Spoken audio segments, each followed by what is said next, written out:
Baik, teman-teman, saya lanjutkan ceritanya. Jadi, cerita ini adalah sebuah kiriman dari Pak Yudi, teman-teman. Jadi, Pak Yudi ini posisinya ada di Jawa Tengah gitu. Jadi, beliau ini ada di sebuah wilayah di sebuah lereng gunung gitu, teman-teman. Ini saya akan memulai, teman-teman. Jadi Pak Yudi ini dia mendapatkan kisah ini adalah dari kakeknya, teman-teman. Jadi memang ini kejadian ini sudah sangat lama gitu, kurang lebih tahun 70-an gitu, teman-teman. Nah, ini ceritanya itu begini, teman-teman. Jadi zaman itu, teman-teman, zaman itu sebutlah namanya Pak Darman gitu, teman-teman. Jadi Pak Darman ini adalah seorang penduduk kampung di sebuah lereng gunung gitu, teman-teman. Gunungnya ada di Jawa Tengah sana gitu. Jadi Pak Darman ini adalah seorang pemuda gitu, teman-teman. Seorang pemuda waktu itu. Jadi Mas Darman atau Pak Darman ini seorang pemuda kurang lebih berumur 23 tahun gitu. Suatu ketika Pak Darman ini pergi ke hutan, teman-teman, karena memang sumber penghasilannya ini kan mereka petani gitu, teman-teman. Di sana itu mereka hidup dari bertani. Mereka hidup dari bertani, kemudian untuk masak dan segala macam ini mereka masih menggunakan kayu bakar gitu. Mas Darman inilah kemudian yang dalam kesehariannya itu sering mencari kayu bakar, teman-teman. Jadi mencari kayu bakar ke hutan yang ada di situ. Hutannya itu nggak terlalu jauh lah dari kampung, paling 1 kilo gitu dari kampung gitu. Dia mencari kayu bakar ke hutan ini untuk kemudian dibawa pulang dan dipergunakan untuk masak dan keperluan yang lainnya. Pada satu pagi, Mas Darman ini pergi ke hutan seperti biasanya, berniat untuk mencari kayu bakar.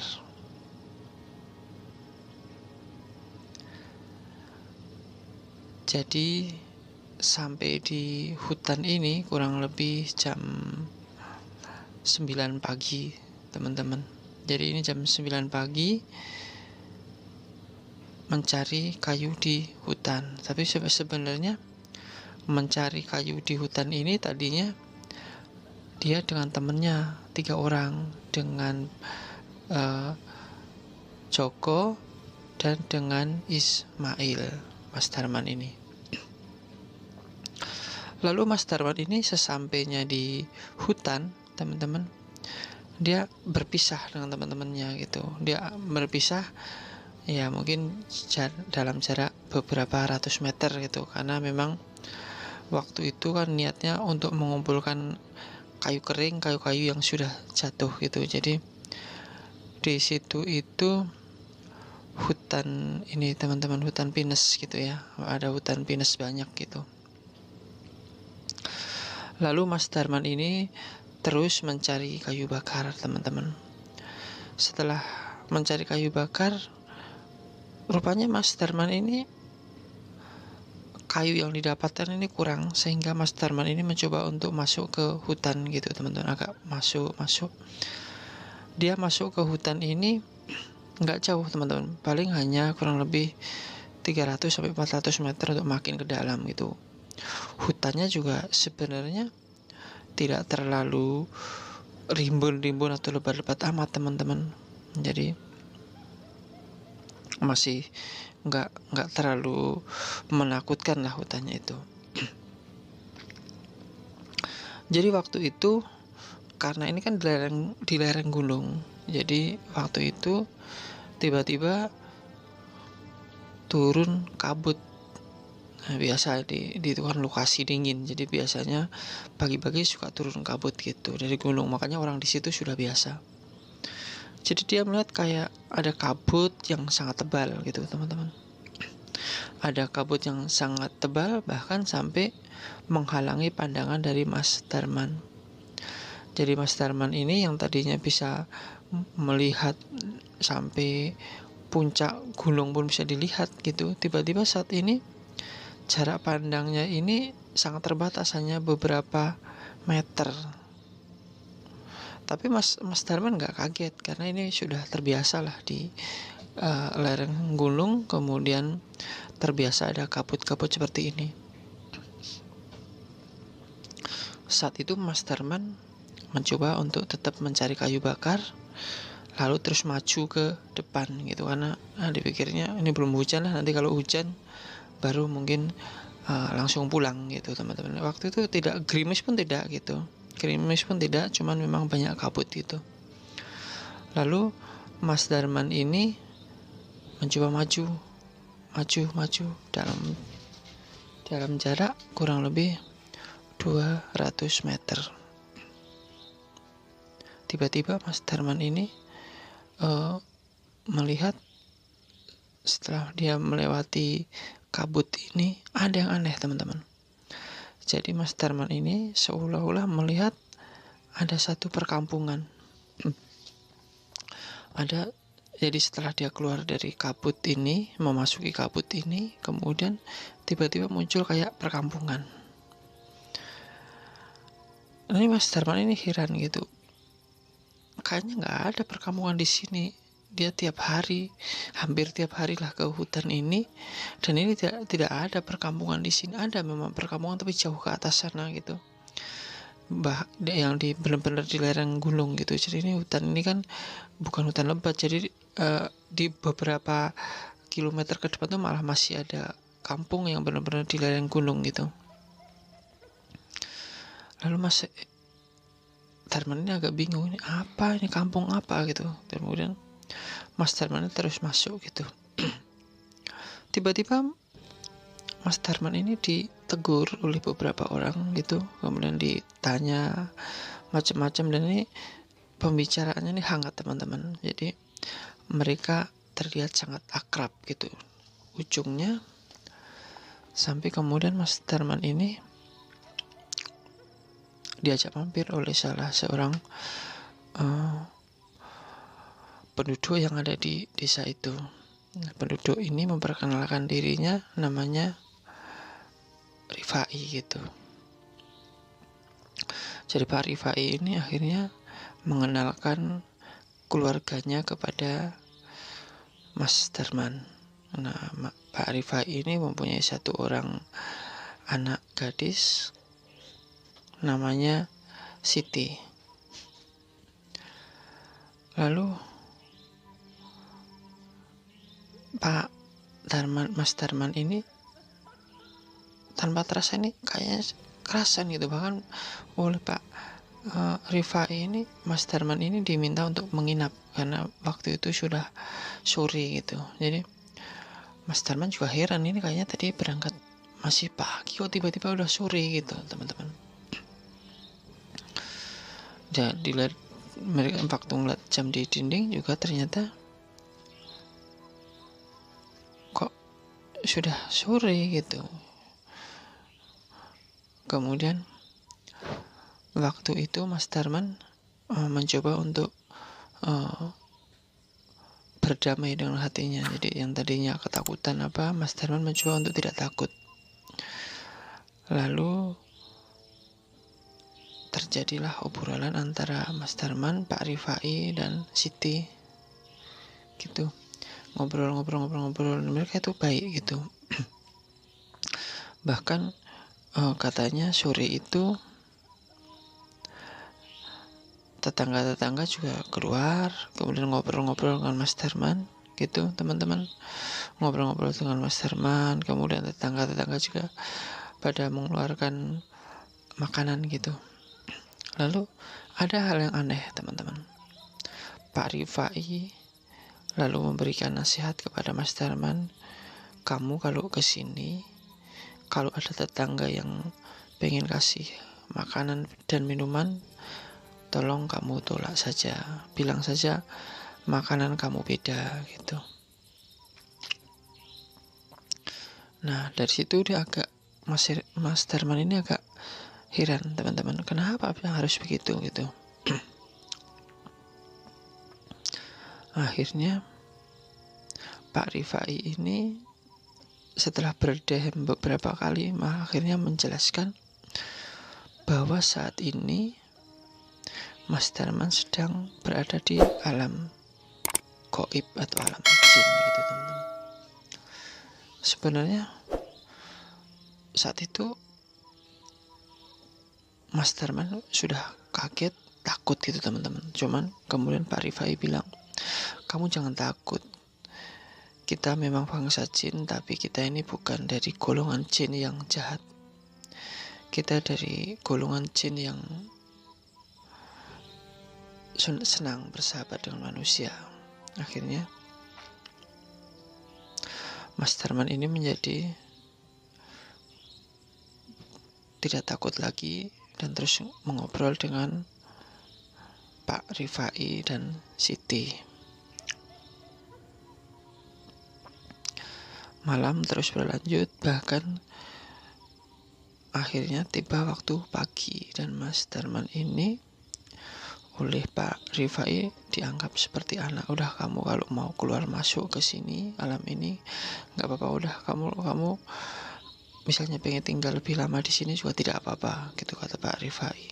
Akhirnya Mas Darman ini kemudian tinggal beberapa hari teman-teman, tinggal beberapa hari di tempatnya Pak Rifai. Hubungan mereka juga semakin bagus, hubungan mereka semakin dekat. Nah, sampai akhirnya Pak Rifai ini menjodohkan Mas Darman dengan Siti. Tapi kemudian cerita berlanjut lagi teman-teman. Jadi seperti yang tadi bilang bahwa Pak Mas Darman ini tidak boleh makan apapun apa yang ada di tempat itu. Lalu Siti ini mencarikan umbi-umbian dan buah-buahan kayak pisang apa yang bisa dimakan Mas Darman. Bahkan Siti bilang makanan yang ada di sini itu memang lezat-lezat, bagus-bagus, tapi semua ini bohong karena memang yang terlihat ini sebenarnya hanya seperti tipuan mata. Dan Mas Darman tidak boleh memakannya karena makanan yang diperuntukkan oleh Mas Darman ini berbeda dengan makanan yang ada di tempat ini karena memang alamnya sudah beda. Akhirnya Siti inilah yang sering mencarikan makanan untuk Mas Darman dengan cara keluar dari dimensinya dan menuju ke dimensi manusia. Akhirnya setelah sekian lama akhirnya Siti dan Darman ini menikah teman-teman. Menikah dan dikaruniai seorang anak perempuan. Tapi aneh ini kayaknya waktu ini cepet banget di situ, bahkan katanya dia hamilnya ini hanya beberapa hari teman-teman. Siti ini hamilnya beberapa hari.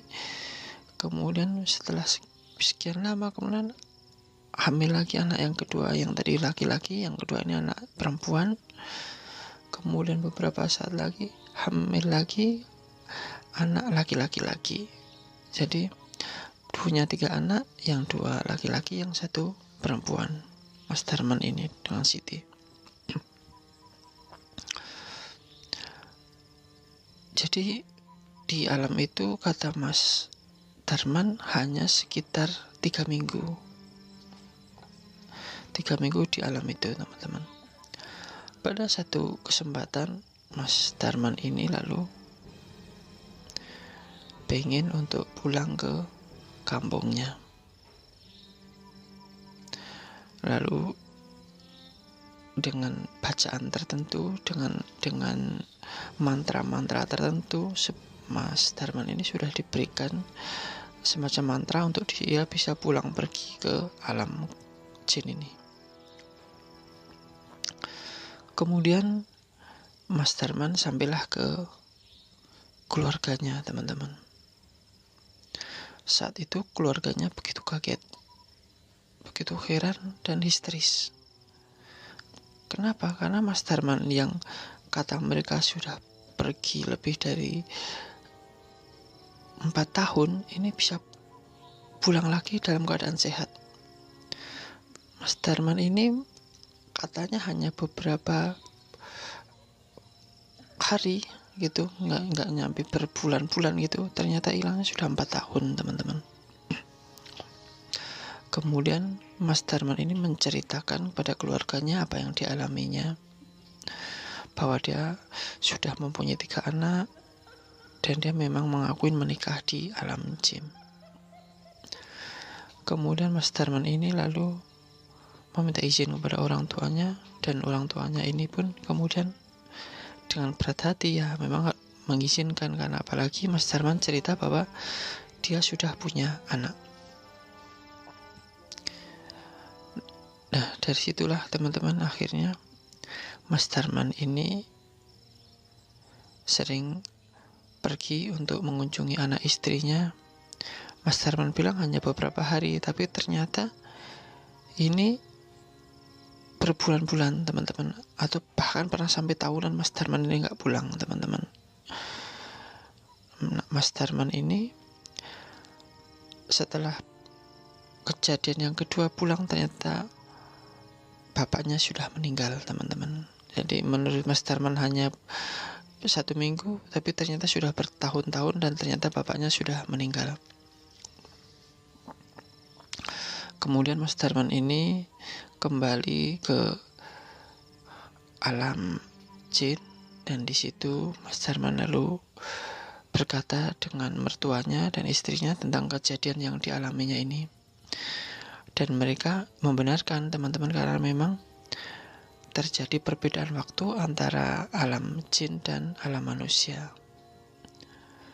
Jadi di alam jin ini kejadian mungkin hanya terasa beberapa hari, tapi di alam manusia sejatinya itu sudah tahunan, teman-teman. Inilah yang Mas Darman belum paham. Nah, kemudian karena sudah punya anak, kemudian beberapa saat kemudian ibunya ini pun meninggal, teman-teman. Akhirnya Mas Darman ini memilih untuk tinggal di alam jin. Beberapa orang di kampung itu pernah melihat Mas Darman dan wujudnya masih muda, teman-teman. Padahal mereka sudah tua, bahkan ada yang sudah meninggal itu seumuran Mas Darman gitu, sudah jadi kakek-kakek, sudah ada yang meninggal, tapi Mas Darman ini masih kelihatan sangat muda, sangat kuat, teman-teman. Jadi sepertinya Mas Darman ini tidak pernah bertambah usianya, dan dia bilang dia masih tetap manusia, bahkan anaknya ini di sana sudah punya 8 anak, teman-teman. Sampai saat ini katanya interaksi antara Mas Darman dan penduduk di situ itu kadang-kadang masih terjadi, teman-teman. Karena Mas Darman ini kayaknya jiwa-jiwa manusianya masih ada, belum jin 100% gitu, teman-teman. Jadi kadang-kadang masih menampakkan diri, teman-teman. Dan orang-orang di kampung situ juga tidak takut, karena memang mereka tahu Mas Darman ini adalah manusia. Bahkan kadang-kadang dia suka membantu masyarakat yang sakit dengan menyembuhkan orang-orang yang sakit gitu, teman-teman. Baik, itu cerita yang saya bisa persembahkan. Bagi yang suka silahkan like dan subscribe channel ini. Terima kasih. Wabillahi taufiq wal hidayah. Wassalamualaikum warahmatullahi wabarakatuh.